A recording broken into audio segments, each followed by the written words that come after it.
신학기 맞이 본격적으로 국어 공부를 하시려는 분들을 위해 준비했습니다. 평가원이 좋아하는 현대시 시인 베스트 5. 국파. 수능 공부를 한다면 수능에 자주 나오는 작품이나 작가부터 공부하는 게 좋겠죠? 그래서 역대 수능 시험과 평가원 모의고사를 종합해 자주 나온 현대시 시인 베스트 5에 대해서 알아보도록 하겠습니다.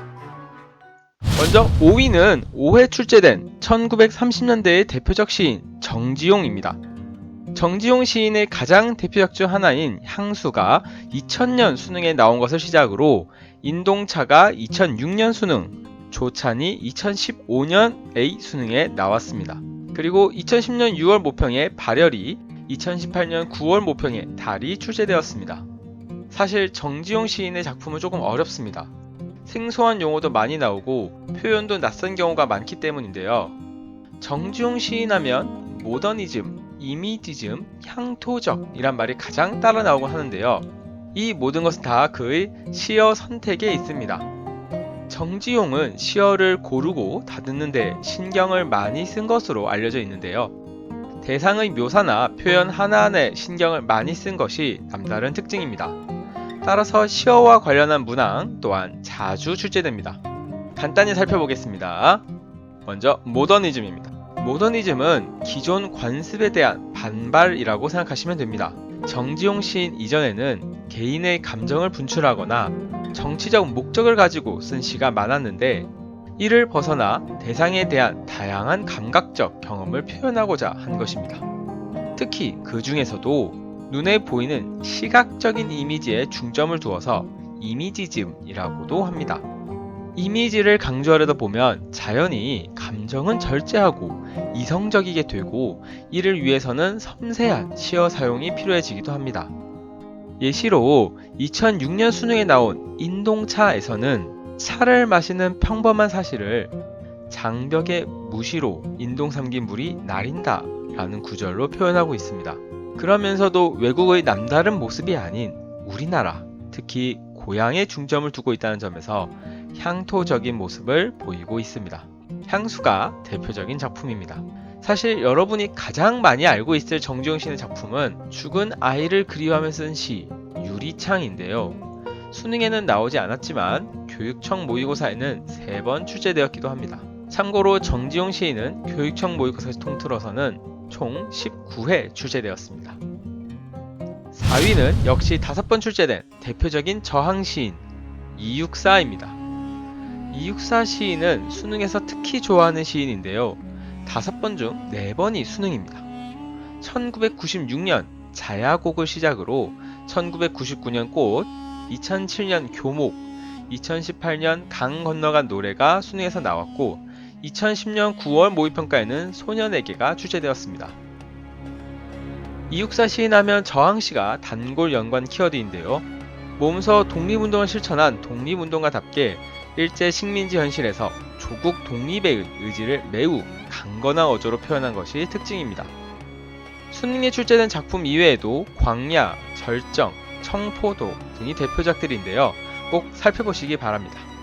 이육사 시인과 관련해서는 당시의 상황이 함께 나타나는 경우 또한 많으니 시대 상황이나 이육사 시인의 생애에 대해서도 살펴보면 좋겠네요. 참고로 이육사 시인은 교육청 모의고사까지 통틀어서는 14회 출제되었습니다.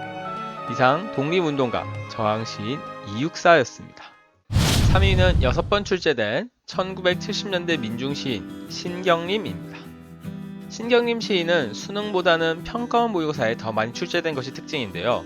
수능에는 2002년 가난한 사랑 노래가 한번 출제된 것이 전부이지만, 평가원 모의고사에서는 2004년 6월 목계장터, 2004년 9월 갈대, 2007년 6월 고향길, 2009년 9월 나무를 위하여, 2014년 9월 용무가 출제되었습니다. 신경림 시인하면 농민, 민중이 단골 연관 키워드입니다.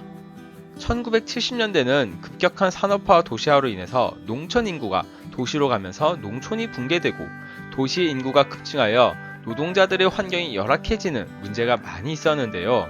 이러한 민중들 중 특히 농민에 초점을 맞추어 그들의 고달픔을 보이고 있습니다.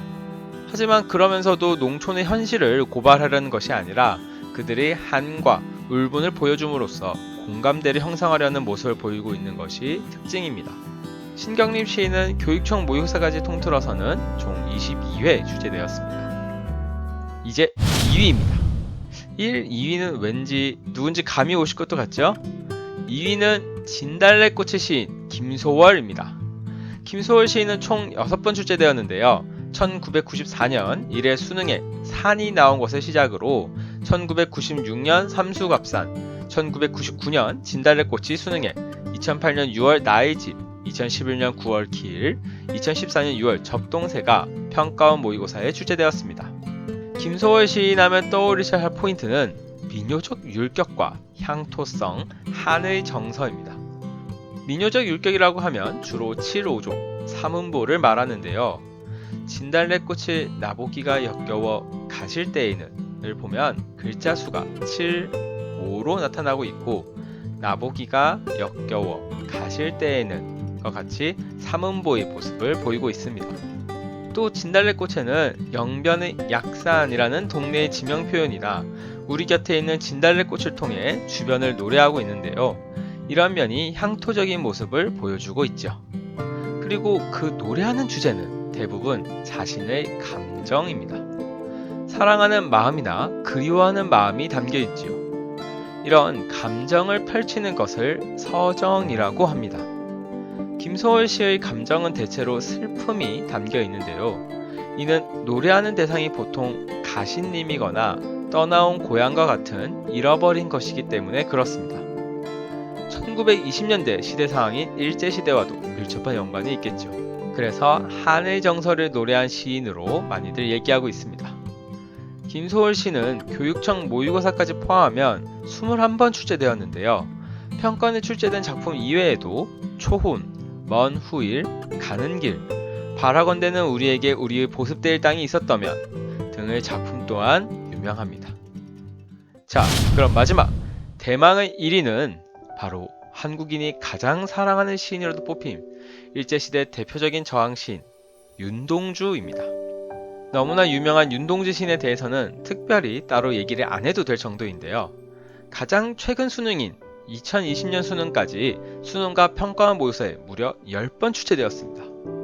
1995년 서시를 시작으로 1998년 별해는 밤, 2001년 서시, 2011년 자화상, 2020년 바람이 불어가 수능에 출제되었고, 2004년 6월 사랑스런 추억, 2004년 9월 또 다른 고향, 2008년 6월 길, 2013년 9월 또 다른 고향, 2017년 9월 병원이 출제되었습니다. 윤동주 시인하면 저항 시인으로도 유명하지만 동시대에 활약한 이육사 시인과는 그 성향에서 차이가 나는데요. 윤동주 시인의 대표 키워드는 역시 자기 성찰입니다.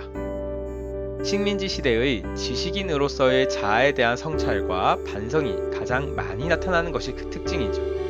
그래서 윤동주 시인의 작품에는 부끄러움의 인식이 항상 나타납니다. 성찰하고 반성하다 보면 잘한 것보다는 못한 게 떠오르고 그런 부끄러움이 같이 오기 때문이죠. 교육청 모의고사까지 합하면 압도적인 29번 출제가 되었습니다. 평가원에서 출제된 작품 이외에도 쉽게 쓰여진 시, 참외로, 십자가 등도 굉장히 유명하고 교과서에서도 많이 나타난 작품이기도 합니다. 그냥 주어진 시만 공부하기보다 시인을 정해서 그 시인의 시들을 탐구해보면 또 어떨까 싶네요. 네, 이상 마치겠습니다. 감사합니다.